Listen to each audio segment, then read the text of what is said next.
تھوڑا تھوڑا نا ایک دوسرے میں شوق پیدا کریں، شوق پیدا کریں۔ ایک بات بتاؤ، ادھر آپ بولے نا یار، آپ بولتے ہیں تو مجھے تھوڑی دقت ہوتی ہے، میں بڑی دور سے آیا ہوں، میں نے تو چلے ہی جانا ہے، آپ نے ادھر ہی ہیں، ایک دوسرے سے کھول کے باتیں کرنا، پر تھوڑا سا ٹائم ہمیں تو دے دیں، آپ کی مہربانی۔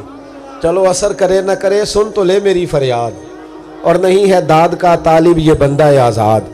تھوڑی توجہ تو کرے نا، اللہ آپ کو برکت عطا فرمائے۔ اگر تھوڑی تھوڑی خوشخبری دیں گے۔ مجھے ایک بات بتاؤ کہ لوٹ مار کے پیسے ہوں اور 3 دفعہ بندہ دن میں مٹن کھائے، وہ زیادہ ٹھیک ہے کہ بندہ 600 روپیہ دیہاڑی لے اور دوپہر کو اچار سے کھائے، شام کو چٹنی سے کھائے، سویرے دہی سے کھائے؟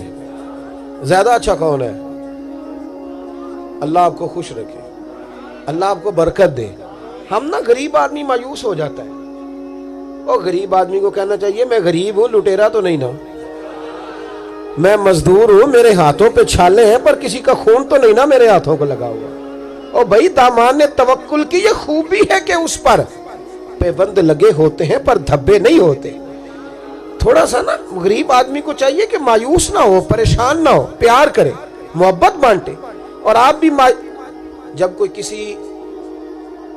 بندہ غریب ہو نا تو اس کی اس طرح اشک شوئی کریں کہ اسے محسوس ہو کہ میرے ساتھ لوگ ہیں۔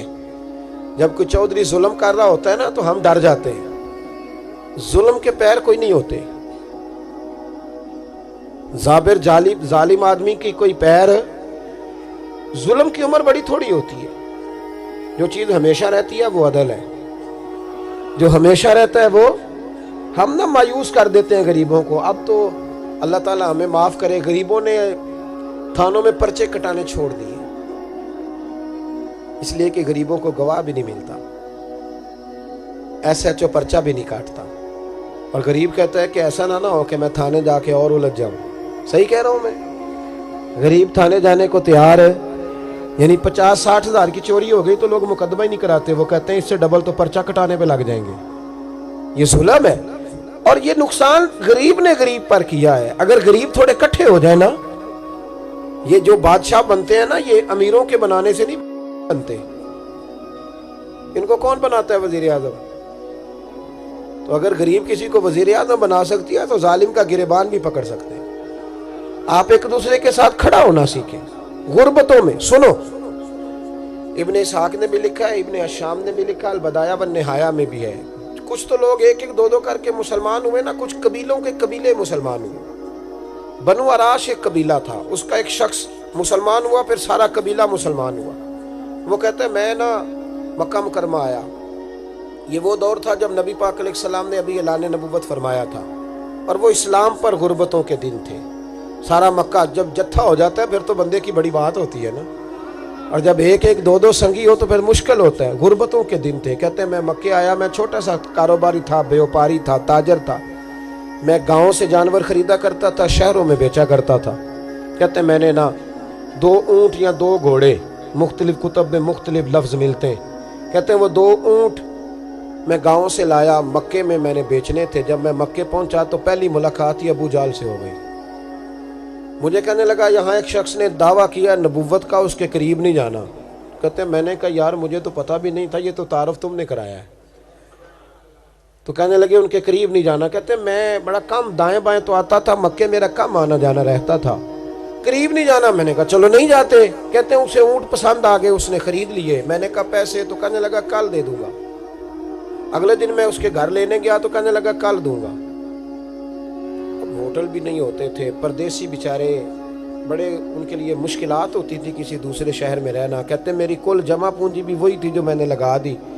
تیسرے دن میں گیا تو میں نے کہا یار میرے پیسے دے، میں غریب آدمی ہوں اور میرے تو بچے انتظار کر رہے ہیں اور میں سڑک پہ سو کے وقت گزارتا ہوں، میرے پیسے دے میں جاؤں۔ کہتے ہیں میں نے دبا کے بات کی تو ابو جہل کہنے لگا جا دوڑ جا، جہاں سے ملتے ہیں لے لے۔ کہتے ہیں پردیس تھا، انشاءاللہ پردیسی کوئی بھی نہ تھی بھی، ککھ جنا تو پارے۔ کہتے ہیں کہ میں پریشان ہو گیا کہ یہ کہتا جا دوڑ جا۔ میں کانپنے لگا۔ میں نے لوگوں سے پوچھا چودھری کہاں بیٹھتے ہیں، سردار کہاں؟ انہوں نے کہا حرم مکہ میں جو ٹولیاں بنا کے بیٹھے ہیں وہ ہمارے سردار ہی ہیں۔ کہتے ہیں میں وہاں پہنچا، عتبہ، عتیبہ، شیبہ، اخنس بن شریح، ابو سفیان سب بیٹھے تھے۔ میں قریب گیا, میں نے کہا مکے کے سرداروں, میں تمہارے شہر میں لٹ گیا ہوں, میرے لیے مشکل بن گئی. کہا کیا ہوا؟ کہنے لگے ایک آدمی نے مجھ سے 2 اونٹ خرید لیے, وہ میری کل کمائی تھی, پہلے تو آج کل کرتا رہا, اب کہتا ہے جا دوڑ جا, کچھ نہیں ہے, میری مدد کرو. کہتے ہیں عتبہ بولا, کہنے لگا کس کی طاقت ہے ہمارے ہوتے ہوئے تیرے پیسے دبا جائے.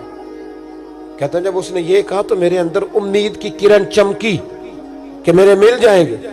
کہتے کون ہے بتا؟ میں نے کہا کہ ابو جہل.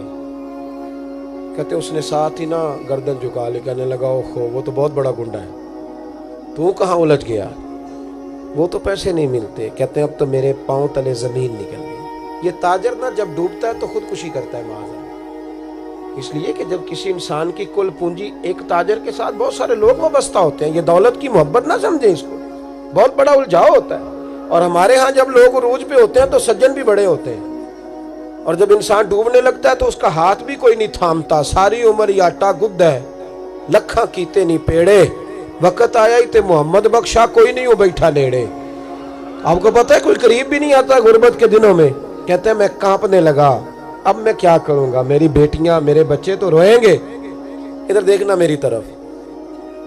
کہتے ہیں سامنے نا بیت اللہ شریف کے ساتھ ٹیک لگا کے آمنہ کے لال بیٹھے تھے, سادہ سا لباس, سادہ سا. حضور نہ کوئی تسبیح پڑھ رہے تھے. عتبہ نے معاذ اللہ ثم معاذ اللہ, نقل کفر, کفر نہ باشد, پھبتی کسی مذاق کیا. کہنے لگا وہ جو بیٹھے نا وہ تیرا مسئلہ حل کر سکتے وہ. کہتے اس نے یہ کہا اور باقی ہنسنے لگے. مجھے سمجھ نہ آئی کہ بھیجتے بھی ہیں اور ہنستے بھی ہیں. انہوں نے تو معاذ اللہ مذاق کیا نا کہ آج کل تو بڑا سارا مکہ مخالف ہے, تو وہ کیسے جائیں گے, اور ابو جہل سب سے بڑا مخالف ہے. کہتے میں نا آہستہ آہستہ قریب گیا حضور کے. غریب آدمی ڈرتا ہے نا بیچارہ, وزیروں سے بھی پیروں سے بھی کامتا رہتا ہے. کہتے میں آہستہ آہستہ قریب گیا اور پیچھے جا کے بیٹھ گیا. میرا دل تھا کہ وہ فارغ ہو کے میری طرف دیکھیں گے, تب میں ڈر رہا تھا, سہم رہا تھا. لیکن کہتے میں قربان جاؤں, ابھی میں پورا بیٹھا بھی نہیں تھا کہ مدینے کے چاند نے میری طرف رخ پھیر لیا. حضور نے رخ پھیرا اور کہتے ہیں 2 جملے نبی پاک نے کہے تو مجھے یوں لگا جیسے پردیس میں مجھے میری ماں مل گئی ہو. کہتے ہیں 2 جملے, میں کھل کے رویا. 2 جملے صرف. پہلا جملہ محبوب نے فرمایا پردیسی لگتے ہو, اور دوسرا فرمایا پریشان لگتے ہو. ایک باری میریاں اکھیاں چوں اونا نے اتھرو پونجے سن, ہن تے چسکا پہ گیا رونے دا, ہن تے چسکا پہ گیا رونے دا, تے ہر ویلے آہو زاری دا. کہتے ہیں نبی کریم علیہ السلام نے جب پوچھا تو میں رویا.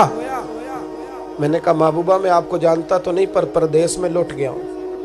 کہتے میں رونے لگا تو حضور نے فرمایا چپ کر, رونے کی بات نہیں. میرے کاندھے پہ تھپکی دی, فرمایا پریشان نہ ہو. پہلا ہی جملہ, پوچھا بھی نہیں کام کیا ہے, یہ بھی نہیں بتایا مسئلہ کیا ہے. محبوب فرمانے لگے چپ کر, آنسو پوچھ لے, جیسے تو کہے گا نا ویسے ہی ہو جائے گا. وہ بریلی کے امام بولے اور فرمانے لگے غم زدوں کو رضا مجدہ دیجئے کہ ہے, غم زدوں کو رضا مجدہ دیجئے کہ ہے, بے کسوں کا سہارا ہمارا نبی, سب سے اولا ہو آلہ ہمارا, سب سے بالا ہو آلہ ہمارا نبی. کہتے ہیں نبی کریم علیہ السلام نے فرمایا جیسے تو کہے گا ویسے ہی. کہتے ہیں پھر حضور نا میرا بازو پکڑا اور گھر لائے. تعلق نہیں پوچھا, رشتہ نہیں پوچھا, کام نہیں پوچھا. پھر حضور نے مجھے چٹائی پہ بٹھایا.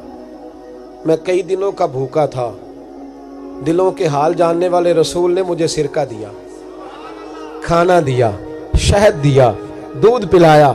جب میں سیر ہو گیا نا اور کچھ مجھے تسلی ہوئی تو فرمانے لگے بتا تیرا مسئلہ کیا ہے. میں نے کہا یا رسول اللہ صلی اللہ علیہ وسلم 2 اونٹ بیچے تھے. حضور کو جانتے نہیں ابھی تک. 2 اونٹ بیچے تھے, خرید لی ابو جہل نے. پہلے تو آج کل کرتا رہا, اب کہتا ہے دوڑ جا, کوئی نہیں. حضور پردیس میں لٹ گیا ہوں, سرداروں کے پاس گیا ہوں تو وہ کہتے ہیں وہ تو سب سے بڑا گنڈا ہے, وہ تو نہیں دے گا. کہتے ہیں میں نے بڑی باتیں سنائی تو محبوب نے ہلکا سا جملہ, ککھ سواد نہیں مشری اندر, اساں کھنڈا بھی چکھ ڈٹھیاں, اینا ساریاں شیواں نالوں گلاں سجن دیاں مٹھیاں.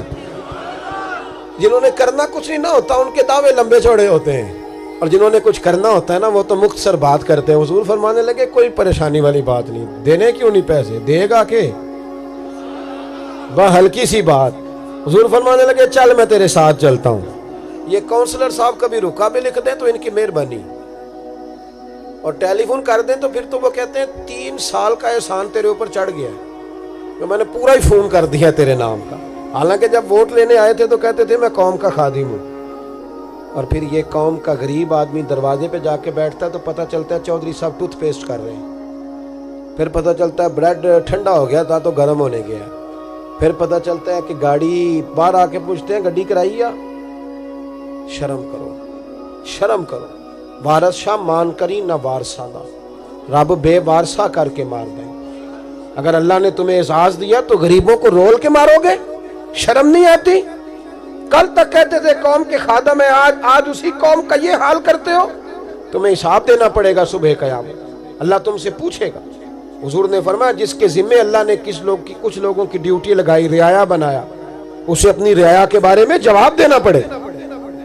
کہتے ہیں نبی کریم علیہ السلام نے فرمایا چل میں تیرے ساتھ چلتا ہوں، قربان جاؤں۔ کہتے ہیں نبی کریم نے نظریں جھکائی ہیں، سادہ سا امامہ، سادہ سا لباس، اور سارے رستے میں باتیں کرتا رہا، پر حضور نہ ہلکا ہلکا میری طرف دیکھتے پر بولتے کچھ نہیں۔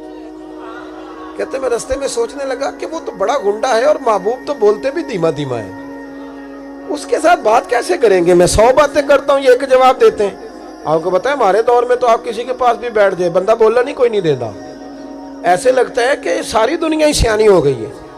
تو ایک شخص مجھے بڑی باتیں ایک دن بتانے لگے، کہنے لگے پاکستان اور پھر ہمارے ملک میں تو ہر بندہ کہتا ہے جی میں آپ کو اندر کی خبر بتاتا ہوں، میں کہتا ہوں رہنے دے یار، تو اتنی بات کر جتنی کا تجھے پتہ ہے، کس چکر میں ہم الجھ گئے؟ یوں لگتا ہے